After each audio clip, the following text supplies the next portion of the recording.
Baiklah, saya akan mulai kuliah kita pada pagi hari ini. Assalamualaikum warahmatullahi wabarakatuh. Waalaikumsalam warahmatullahi wabarakatuh. Warahmatullahi wabarakatuh. Warahmatullahi wabarakatuh.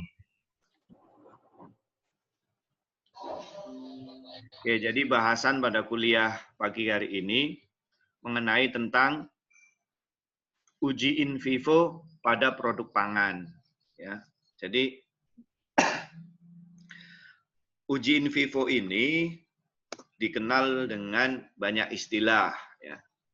Ada orang menyebut sebagai uji biologi. Ada juga orang yang menyebut sebagai uji biokimia. Ya. Atau ada orang yang menyebutnya sebagai uji pada hewan percobaan. Itu hanya istilah-istilah saja. Ya. Nah, jadi yang istilah-istilah itu merupakan istilah yang berkembang di masyarakat dan sudah dikenal luas ya. Oke. Jadi sebenarnya yang dimaksud dengan uji in vivo ini, kenapa sering disebut dengan uji biokimia? Ya. Sering disebut dengan uji biokimia karena uji in vivo ini merupakan uji yang langsung menggunakan pada makhluk hidup ya sebagai hewan percobaan. Ya. Jadi merupakan uji biokimia karena merupakan uji yang langsung menggunakan makhluk hidup sebagai hewan percobaan. Nah, kemudian merupakan permodelan secara langsung yang reaksinya terjadi di dalam tubuh. Ya. Jadi merupakan model secara langsung. Jadi reaksi yang terjadi di dalam tubuh hewan percobaan, itu idealnya reaksi-reaksi tersebut juga terjadi pada manusia. Ya, jadi kejadian-kejadian biokimia yang terjadi di hewan percobaan itu terjadi juga di tubuh manusia. Maka disebut sebagai model. Ya, jadi model itu tidak hanya orang yang tinggi, cantik, gitu ya, orang yang putih, tetapi juga ternyata tikus juga bisa menjadi model, ya, karena dia akan menggambarkan bagaimana sebuah reaksi yang terjadi di dalam tubuh hewan, tetapi terjadi juga di tubuh manusia. Oke. Orang juga mengenal istilah uji in vitro, ya, uji in vitro. Apa bedanya antara uji in vivo dan uji in vitro? Jadi untuk uji in vitro itu adalah uji-uji yang menggunakan alat-alat percobaan di laboratorium, ya. Misalnya gelas ukur, kemudian Erlenmeyer, gitu ya. Itu namanya uji in vitro. Jadi terjadi pada alat-alat gelas. Alat gelas, kemudian alat-alat lain yang ada di laboratorium, itu namanya uji in vitro. Nah, jadi perbedaan dasarnya antara in vivo dan in vitro, ya, pada uji in vivo reaksinya terjadi di tubuh hewan tingkat tinggi atau multiseluler. Sementara pada uji in vivo, pada uji in vitro reaksinya terjadi pada alat percobaan, ya, seperti pada gelas-gelas Erlenmeyer. Ya. Ini yang suaranya masih belum dimatikan, tolong dimatikan dulu ininya, speakernya supaya di unmute ya, di unmute dulu, supaya tidak ada feedback di sini. Jadi sekali lagi untuk uji in vitro permodelannya terjadi pada alat-alat laboratorium. Nah, sebagai contoh saya akan memberikan contoh antara uji in vivo dengan uji in vitro. Ya, ujinya adalah uji daya cerna, ya. Contohnya adalah daya cerna pati. Oke. Untuk uji in vivo pada uji daya cerna pada uji in vivo, maka pati itu diberikan pada hewan percobaan, ya, misalnya tikus, ya, makanya pada tikus. Nah, pada tikus dikasih pati. Kemudian setelah itu, setelah dikasih pati dalam jangka waktu tertentu, kemudian nanti tikus diterminasi, ya, atau dibunuh. Tetapi sebelum dibunuh, tikus itu harus lakukan pengecekan setiap hari, ya, misalnya urinnya, kemudian fesesnya itu harus dicek.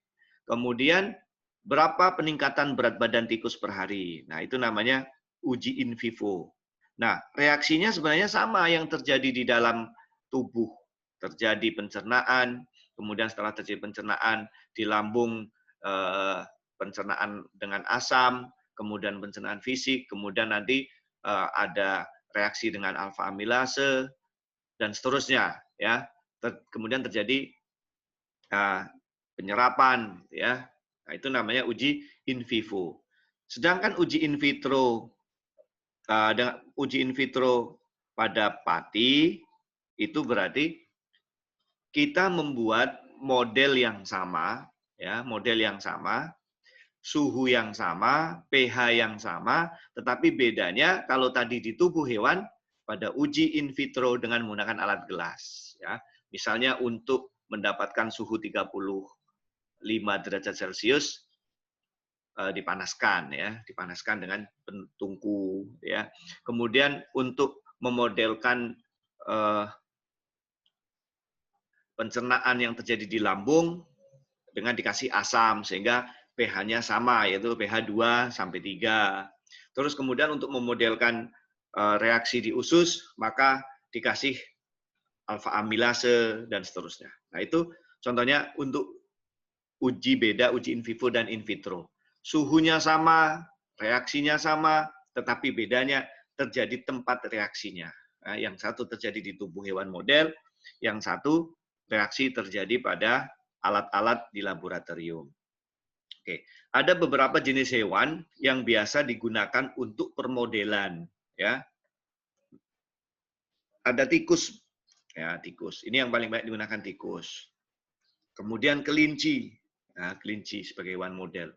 Terus kemudian monyet, ya. Pak, ngomong monyetnya kok lihat ke saya, Pak, ya. Mohon maaf saja, nggak sengaja, ya. Terus kemudian anjing, ya. Nah, dari hewan-hewan ini, dari tikus, kelinci, monyet, anjing, yang paling banyak yang digunakan sebagai hewan model itu tikus. Tetapi kita banyak menggunakan istilah sebagai percobaannya malah justru kelinci. Orang sebagainya menyebutnya sebagai kelinci percobaan. Nggak ada orang ngomong monyet percobaan. Ya, nanti tersinggung. Ya, masa monyet diomongin monyet. Gitu ya. Nah, kalau kelinci ini, kenapa istilahnya percobaan disebut dengan kelinci? Karena memang di awal orang penelitian biokimia, hewan percobaannya banyak menggunakan kelinci. Nah, kemudian seiring dengan perkembangan zaman, banyak teori-teori, banyak penemuan-penemuan, orang baru beralih ke tikus. Nanti ada beberapa alasan kenapa tikus banyak digunakan. Pak, kalau saya penelitiannya menggunakan harimau bagaimana? Ya silahkan saja, gitu, ya. Asal dengan syarat Anda pawang harimau, penelitian tidak kelar, Anda nanti malah mati dimakan harimau, gitu ya. Nah, tapi sebenarnya paling enak menggunakan tikus. Nanti ada beberapa alasan akademis, alasan ilmiah, tikus banyak digunakan sebagai hewan model. Nah, ini alasannya, ya. Tikus ini paling banyak digunakan sebagai hewan model dalam penelitian biokimia. Yang pertama, tikus, karena tikus murah, ya. Tikus ini harganya relatif murah. Jadi seekor tikus percobaan, kalau yang tikus ini bukan tikus bersertifikat, ini sekarang sekitar harganya satu ekornya 200.000 yang bersertifikat. Kalau saya dulu penelitian itu masih di harga kisaran 150.000 per ekor. Ya, ini yang tidak bersertifikat. Kalau yang bersertifikat biasanya ditambah sekitar 100.000 per ekor. Jadi kalau misalnya tikus itu bersertifikat, itu harganya mungkin sekitar 300 ribuan. Sekitar 300.000 sekarang harganya untuk tikus yang bersertifikat. Pak, apa sih bedanya bersertifikat atau tidak? Oke, ya. Jadi kalau misalnya tikus yang tidak bersertifikat, itu bapak sama ibunya itu nggak jelas. Ya, tikus tadi keturunan siapa itu nggak jelas. Kemudian pada saat kecil tadi dia makan apa, bagaimana piaraannya itu nggak jelas. Nah, kalau tikus bersertifikat itu, keturunan dari tikus apa, F berapa, itu kelihatan semua. Karena kakek-kakeknya, kemudian bapaknya itu jelas gitu ya. Terus kemudian pada saat dia sebelum dilakukan percobaan makanannya apa saja itu juga dia jelas. Ya, itulah namanya tikus bersertifikat. Ya, kemudian tingkat kesehatan tikus juga jelas itu. Nah, sementara kalau dia tikus tidak bersertifikat, dia akan dipiara sesuai dengan standar penelitian biasanya setelah berumur 2 bulan. Ya, setelah 2 bulan. Pak, jadi sebelum 2 bulan ini bagaimana? Tidak terkontrol. Ya. Jadi sebelum umur 2 bulan ini tikus tidak terkontrol. Kemudian yang kedua, kenapa alasan tikus itu banyak digunakan sebagai hewan model? Tikus sangat produktif dan mudah pengelolaannya. Ya, jadi sekali lahir tikus itu bisa 10 sampai 15 anak, gitu ya. Makanya disebut dengan produktif, ya, 10 sampai 15 anak. Kemudian siklus hidup dari hewan ini relatif pendek, ya. Siklus hidup di hewan ini relatif pendek. Nah, bagaimana siklus hidupnya? Siklus hidupnya. Jadi perkiraan ekuivalensi kehidupan di dunia tikus itu 1 bulan tikus, ya, 1 bulan tikus ini akan ekuivalen dengan 10 tahun manusia, ya, 10 tahun manusia. Jadi 10 bulan tikus ini akan ekuivalen dengan 10 bulan. 1 bulan di dunia tikus ini akan ekuivalen dengan 10 tahun di dunia manusia. Makanya pada saat orang penelitian kebanyakan menggunakan tikus berumur 2 bulan, ya. Jadi tikus berumur 2 bulan ini adalah tikus yang kalau manusia itu kira-kira umurnya 20 tahun, ya. Jadi tingkat metabolismenya sedang bagus-bagusnya, kemudian sehatnya sedang sehat-sehatnya, gitu ya. Jadi reaksi-reaksi biokimia sedang bagus-bagusnya, maka gunakan tikus yang seumur sini. Kemudian jumlah anak per kelahiran banyak, itu tadi saya jelaskan sekitar 10 sampai 15 sangat produktif, sementara kalau manusia kan cuma 1. Kemudian kambing paling banyak 2 sampai 3, itu aja jarang ya. Kalau sapi 1, kalau ada sapi yang 2 ya jarang juga itu ya. Sementara kalau tikus bisa mencapai 10 per kelahiran. Kemudian sifat produksi dan reproduksinya menyerupai hewan mamalia. Nah, alasan yang paling penting kenapa kita menggunakan tikus sebagai hewan percobaan adalah pada poin terakhir ini, ya, pada poin terakhir. Poin 1, 2, 3, 4 dan 5. Nah, ini hanya keuntungan lainnya. Tetapi yang paling penting pada poin terakhir ini. Secara garis besar, fungsi dan bentuk organ, kemudian proses biokimia dan biofisik antara tikus dan manusia ini memiliki banyak kemiripan. Jadi inilah yang paling penting. Artinya reaksi-reaksi biokimia yang terjadi di tikus itu akan terjadi di manusia juga. Ini yang paling penting, ya. Kenapa alasan tikus dijadikan sebagai hewan model. Tetapi ada beberapa perbedaan prinsip reaksi biokimia atau reaksi biologis yang terjadi pada tubuh tikus dan manusia. Yang pertama adalah struktur dan fungsi plasenta. Ya. Jadi kalau misalnya orang penelitian struktur dan fungsi plasenta, ini untuk penelitian orang hamil, bagaimana transfer zat gizi dari anak ke bayinya. Nah, tikus kurang cocok digunakan sebagai hewan model karena apa? Karena mempunyai perbedaan prinsip pada struktur dan fungsi plasenta. Kemudian tingkat pertumbuhan tikus yang lebih cepat dari manusia. Jadi sebenarnya tikus ini lebih cepat pertumbuhannya dibanding dengan manusia, ya, pertumbuhannya. Jadi nilai kecepatan pertumbuhannya ini lebih tinggi antara tikus dengan manusia itu lebih tinggi tikus, ya. Jadi tikus ini akan tumbuh sekitar 0,1 gram, ya, 0,1 gram per hari. Ya, jadi akan tumbuh sekitar ini. Kekurang pekaan tikus pada senyawa neurotoksik, ya. Jadi tikus ini tidak cocok digunakan untuk penelitian-penelitian tentang neurotoksik. Neurotoksik itu adalah racun yang bekerja dengan meracuni saraf, ya, seperti Clostridium botulinum, yaitu tidak cocok penelitian dengan menggunakan tikus karena tikus lebih tahan keracunan terhadap racun neurotoksik dibanding dengan manusia per gram berat badan, per kilogram berat badannya, ya, per kilogram berat badannya. Jadi tikus lebih tahan, gitu ya, dibanding dengan keracunan dengan manusia per kilogram berat badannya. Oke. Kemudian poin selanjutnya, tikus dapat membuat vitamin C sendiri. Ya, jadi tikus ini bisa membuat vitamin C sendiri, sementara manusia nggak bisa. Jadi kalau Anda nanti penelitian tentang fungsi vitamin C, metabolisme vitamin C, tidak boleh menggunakan tikus sebagai hewan model. Karena apa? Tikus bisa membuat sendiri. Makanya kalau Anda cek itu, tikus itu nggak ada yang sariawan itu kalau Anda cek.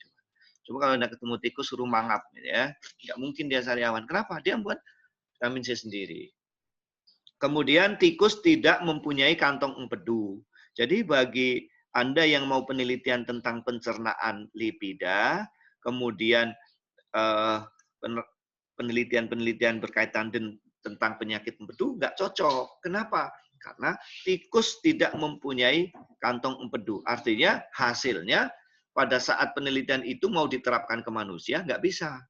Jadi karena dia tidak ada kantong empedu, maka tikus ini tidak ada yang tikus itu sakit empedu itu nggak ada. Atau mempunyai batu empedu nggak ada. Kenapa? Karena nggak ada kantongnya. Jadi empedu pada pencernaan tikus itu langsung netes dari liver ke usus halus. Itu langsung netes. Ya. Oke, jadi itulah beberapa perbedaan prinsip kenapa tikus tidak ada beberapa penelitian yang tidak bisa digunakan tikus sebagai hewan model. Inilah beberapa penelitian ini. Jadi kalau misalnya Anda nanti penelitian, ada beberapa poin yang terkait dengan ini, nggak bisa tikus digunakan sebagai hewan model. Jadi Anda harus mencari hewan model yang lain. Bisa kelinci atau hewan-hewan yang lain. Nah, ada beberapa jenis galur tikus yang banyak digunakan. Adalah Sparak Dowley, kemudian Wistar, ada Sherman, ada Osborne Mendel, dan Long Evans. Nah, dari jenis-jenis tikus ini yang paling banyak kita temukan adalah tikus Sparak Dowley, ya, Sparak Dowley. Kemudian ada juga tikus Wistar. Nah, ini yang paling banyak digunakan karena lebih murah, Nah, ada beberapa tikus yang khusus, gitu ya, misalnya untuk memodelkan kanker payudara. Itu ada tikusnya khusus, nggak boleh sembarangan. Ini tikus mencit tapi warnanya agak keabu-abuan gitu ya. Nah, itu jenis tikus. Nah, ini beberapa jenis tikus. Nah, yang paling banyak kita sering gunakan adalah Sparak Dowley. Sparak Dowley ini tubuhnya relatif besar. Untuk membedakan Sparak Dowley dengan galur yang lain, biasanya kita tarik ekornya, ya. Kita tarik ekornya.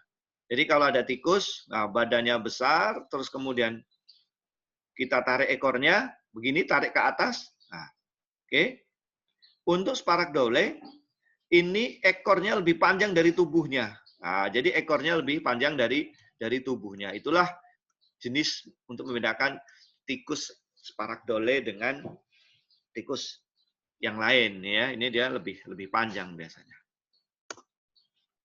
Oke, ada beberapa keuntungan kita menggunakan Sparak Dowley, ya. Untuk studi kesehatan dan penyakit pada manusia, tikus Sparak Dowley merupakan model yang sangat bagus untuk uji toksikologi, reproduksi, dan farmakologi. Jadi di dunia farmasi paling banyak kita menggunakan tikus Sparak Dowley sebagai hewan model. Ya. Galur Sparak Dowley yang umum digunakan untuk penelitian berciri putih, ya, putih atau albino, kepala lebih kecil, ya, kepalanya ukuran kecil, ekornya lebih panjang dari badannya. Ya, ini untuk tikus Sparak Dowley.